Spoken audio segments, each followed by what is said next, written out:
So, for the second part of critical thinking, so two sources that I believe, one was the scale. There were not enough significant numbers on the scale, weighing scale. So, it had only two significant numbers.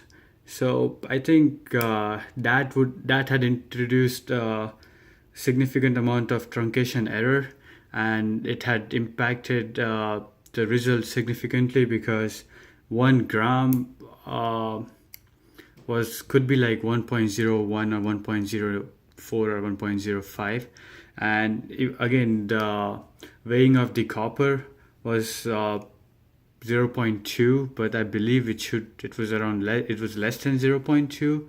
So that introduced that is one error for experiment one. The second error was that since the solution was not fully clear when the and the copper and aluminum rings were full of copper. I think we might have still left some residue of copper in the solution. We should have had better. We should have had better uh, process to make the solution clear, probably. So that way, the copper weight would be exact, and we won't have to do rounding off during the calculations of atoms. And the second part is the solution, and for the second project, uh, the main issue was, since we were going to heat three compounds back to back.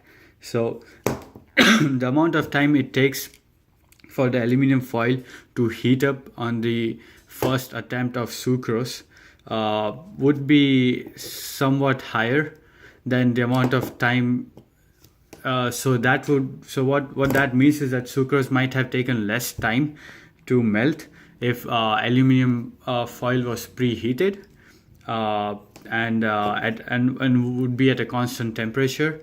So we would have tested all three compounds heated at the same temperature throughout the experiment. That way, I think this introduced a small error in of calculating the time of the melting point time. And the second was the human delay in stopping the time watch. That would be another thing that I would consider. Other than this,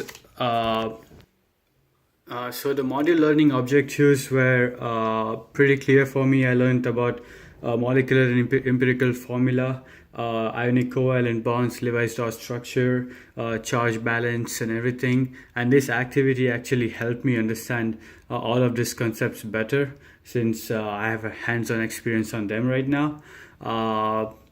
One thing I struggled to achieve was the lab quiz was pretty hard, mostly the part where the signal words for the STS is comes into place, because I believe that many STS I saw across internet, each one of them had like a different signal word for the same chemical. So for sodium chloride, Fisher's had caution, and the science lab had warning. So that's about it. Thank you.